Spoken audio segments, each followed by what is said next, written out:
یه رازی وجود داره، یه حقیقت تلخ و ناراحت کننده که تمام تاریخ فلسفه سعی داره اونو به ما بگه، ولی ما خودمون نمیخوایم اونو بشنویم.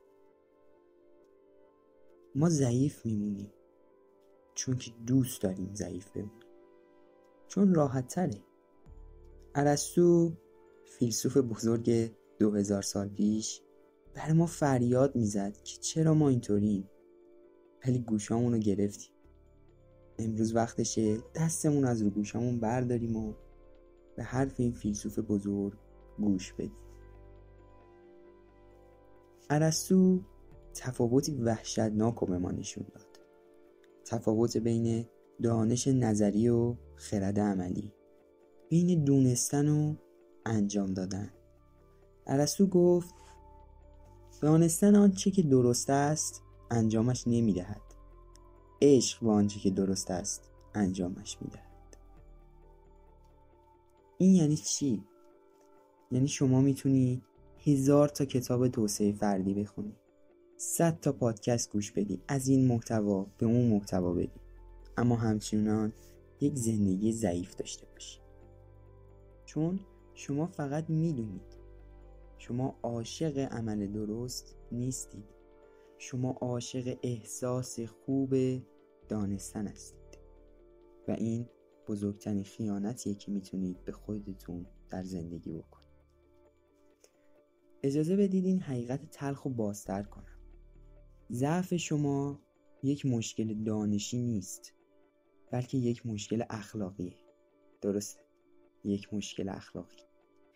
ارسطو فضیلت‌های اخلاقی رو نه به عنوان یک مفهوم، بلکه به عنوان یک عادت تعریف کرد. اون گفت ما چیزی نیستیم که به صورت مکرر انجام میدیم. بنابراین فضیلت یک عمل نیست، بلکه یک عادت است. ضعف برای من و شما تبدیل به یک عادت اخلاقی شده، یه ارزش. ما راحت بودن و به قوی بودن ترجیح دادیم و این انتخاب اخلاقی ما شده. دلیل اینم خیلی ساده است. با آمدن تکنولوژی ها از قرن 20 به بعد همه چیز راحت‌تر و در دسترس تر شد. بنابراین اخلاقای ما نسبت به پدر بزرگام و اجدادمون متفاوت شده، اما زندگی همونطوره. نیچه در این باره میگه اون چه که منو نکشه قوی ترم میکنه. این جمله یک نصیحت انگیزشی نیست، یه حکمه، یه آزمون. نیچه میگه زندگی ذاتاً رنجه، یا شما این رنج رو میپذیرید و از اون به عنوان سوخت برای قوی تر شدن استفاده میکنید، یا زیرش له میشوید. سپس یک داستان برای توجیه شکستتون میسازید. پس چیکار باید بکنیم؟ چجوری این عادت اخلاقی ضعف رو بشکنیم؟ راه حل ارسطو چی بوده؟ اون فقط یه چیز گفت: عمل کنید. فضیلت با عمل کردن به دست میاد. ما با مطالعه در مورد شجاعت شجاع نمیشیم. ما وقتی که وارد میدون نبرد بشیم، با اینکه میترسیم، شجاع میشیم. با خوندن کتابای تغذیه سالم نمیشیم، بلکه با خوردن غذاهای سالم، موقعی که هوس یه فست فود، یه غذای ناسالم رو داریم، بدنمون سالم میشه. این درد عمل کردنه. این ناراحتی همون داروییه که ما رو درمون میکنه. ما باید عاشق این درد بشیم. امروز به خودتون نگاه کنید. به تمام چیزایی که میدونید باید انجام بدید ولی انجام نمیدید. این یه شکاف دانشی نیست. این یه شکاف در شخصیت و اراده اخلاقی ماست. ارسطو و نیچه هر دوتاشون از یه حقیقت پرده برداشتن.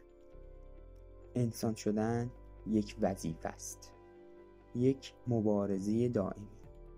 و نیچه میگفت ابر انسان شدن یعنی کسی که هر روز این مبارزه رو با آغوش باز قبول کنه. پس انتخاب با ماست. آیا به عادت راحت ضعیف بودنمون ادامه میدیم یا تصمیم میگیریم که درد رشد رو بپذیریم و قوی بشیم؟ ولی فرقش اینجاست، اگه درد رشد رو نپذیریم، درد رشد نکردن رو باید قبول کنیم.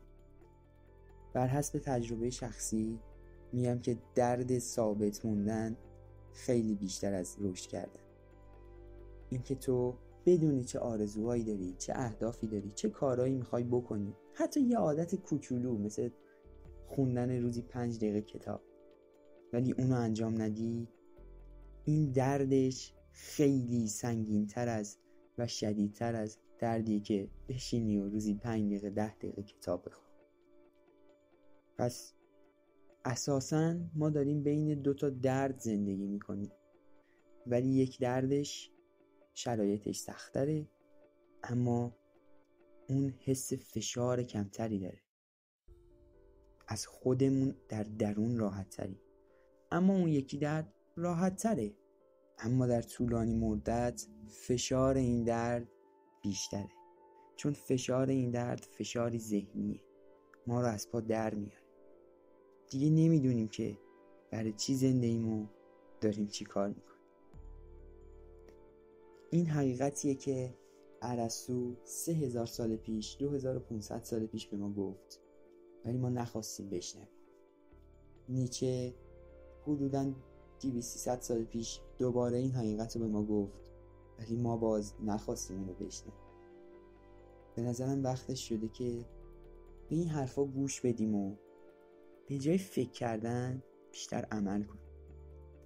حداقل این چیزیه که خود من تو زندگی بهش نیاز دارم. خیلی خوشحالم که تا اینجای ویدیو با من همراه بودید. حمایت کنید از کانال ما، لایک، سابسکرایب، و اگر نظری یا ایده‌ای دارید حتما تو کامنت ها بنویسید و ما رو در جریان بذارید. تا دیدار دیگر، بدرود.